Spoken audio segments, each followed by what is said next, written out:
Hello again and welcome to the Warhammer 40k Imperial Guard Tactics video. Now before we get into today's video, I would like to say a huge thank you to York Chan for sending in some follow-up pictures of his really cool Cadian Guardsman with a little bit of baby knight support. Absolutely love this army. It's been on the channel before.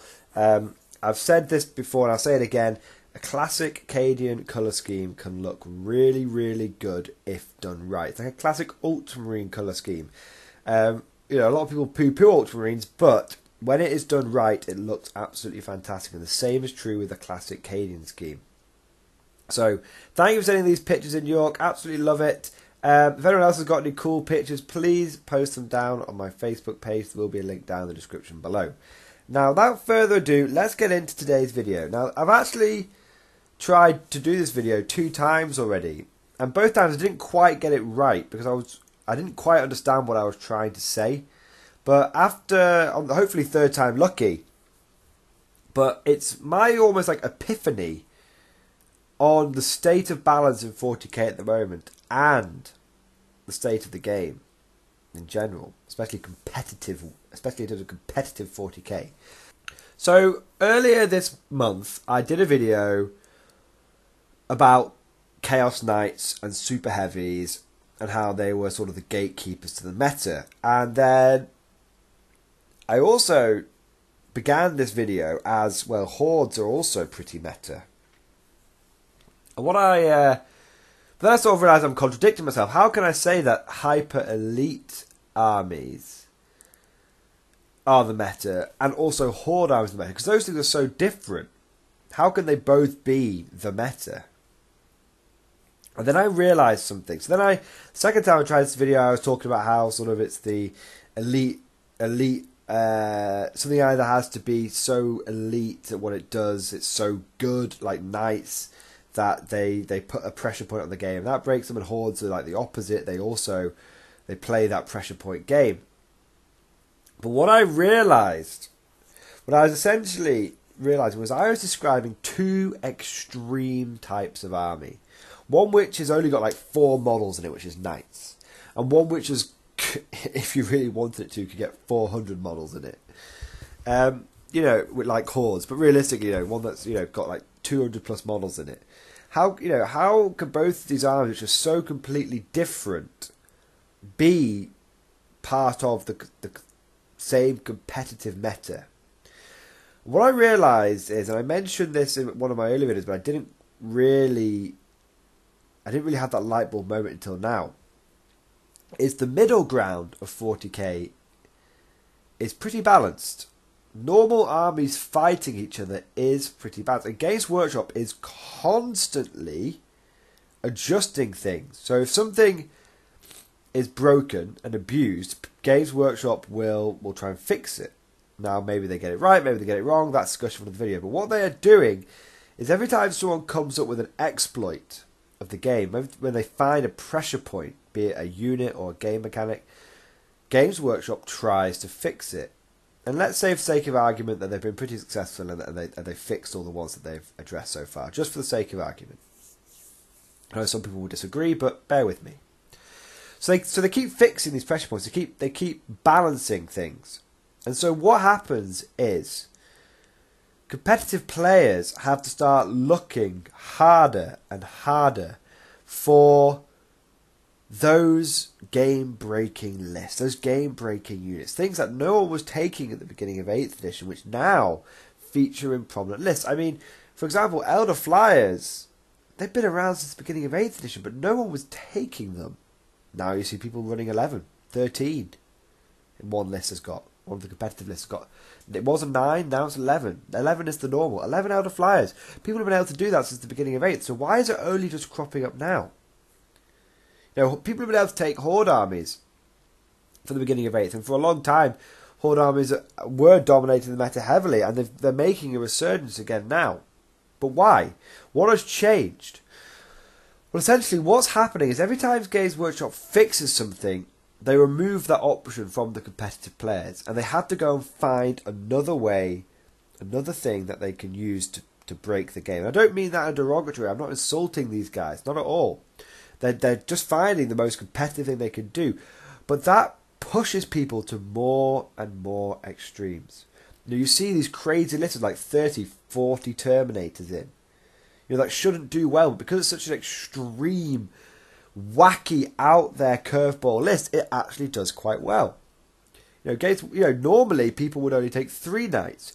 Games Workshop balanced the game around that. Now people take 4 knights. They push it to the extra limit. Originally people were saying, 150 models, 180, that's enough for a horde. Now you see Jesus Occult lists, which are running, now that people can't turn 1 deep strike, because Cult could get around that even with, FAQ stuff. Now that's been pulled out from underneath them, you're seeing people taking more and more and more just basic shit in Cult lists. Brood Brothers have overtaken popularity in Neophytes. No one saw that coming, simply because you can get more of them on the board. And so what we're essentially seeing, guys, what I'm trying to say is, Games Workshop is, slowly but surely, balancing the game. And the reason why a lot of people will be very intimidated by it, some people will just flat out say the competitive meta is fucked. People will say that. It's just screwed. It doesn't work. People will say that because as the balance, as the middle ground expands more and more and more, and things become balanced slowly but surely, what is left on the fringes becomes more and more extreme. People have to find more extreme solutions that they had never even thought of before. And so, so that's why there's this sort of impression of power creep. And maybe there is definitely some argument to be made that there is power creep. But that is why, on the competitive scene, you see these lists which just look like absolute bullshit, just crazy things. Like, why do people even bother doing that? It's just not fun to play against. But the point is that it's because Games Workshop removed the other options. Back before 8th edition, what used to happen is a codex would drop that was obviously overpowered. And that codex would just... nothing ever got fixed. So Riptide Wing, for example, was just the tournament winning list for forever. Invisible Wolfstars were just tournament winning for like 2-3 years, and that never changed, and you knew exactly what you were going to be facing every single time you went to tournament. I'm going to be facing Knights, I'm going to be facing Wolfstar, I'm going to be facing Triptide, well, more than Triptide, 9 Riptides, I'm going to be facing Riptide spam. Now think about how many different top tier tournament winning lists we have seen in 8th edition. It started off with things like, waves upon waves of conscripts, which was just such an extreme. Like, these units, the enemy cannot physically put out enough wounds to remove them all. Games Workshop fixed that, rightly or wrongly. Games Workshop fixed that. Then people will say, well, what about taking 5 Storm Ravens? Well, then Games Workshop fixed that, and so now 5 Storm Ravens, how quaint. People take 11 Elder Flyers now. It's not like there's actually been power creep. It's just that Games Workshop haven't fixed those other things yet. And so those really obvious extreme things get pushed to the forefront more and more and more. And that's why now, when we say, oh, bring back Fearless Conscripts, and I say bring back Fearless Conscripts, and I do think that that conscripts do need something doing to them. I'd be happy if they were just made 3 points. Even if they kept all the shit, I'd be happy if they were just made 3 points, because there's no point in them being 4 points. That's why we say now, oh, well, Fearless Conscripts is so quaint. Well, yeah, it is. But bringing it back would just, to a certain, if you brought it back to exactly where it was, all it would be is people would just start taking it again. That's what would happen. People would just start taking it again, because it was too powerful. I will hold my hands up and say, conscripts were too powerful. They did need some changes, and I always said they did need some changes.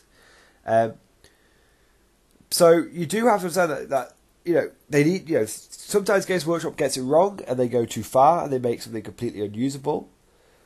But generally speaking, what is happening, the reason why the competitive meta looks so fucked and so cutthroat at the moment is basically options have been pulled out from underneath competitive players. So all that's left is just the wacky waving inflatable arm flailing tube man crazy options. And that's it, guys. That's just what I want to say. It's just a theory craft video. It's just a theory video. It's just my observations on the craziness, which is the meta. I mean, people are taking now speaking of fearless conscripts, people are taking mass Brood Brother armies with 20-man Gene Stealer Cult Brood Brothers with patriarchs. They just that option is now returned, and now you're seeing it again especially in ETC. You're seeing it again. I obviously won't do it with my Mordians, but I'm very much thinking, should I get myself up to like, how many Brood Brothers can I get in this list? Can I get 250, 300 just fearless Brood Brothers, just run them like I used to run my old school guard army? Anyway, what do you guys think? Am I onto something? Am I just completely wrong? Batshit insane, bonkers, got off the deep end? Let me know what you think down in the comments below. Thank you for listening, and I'll see you guys next time.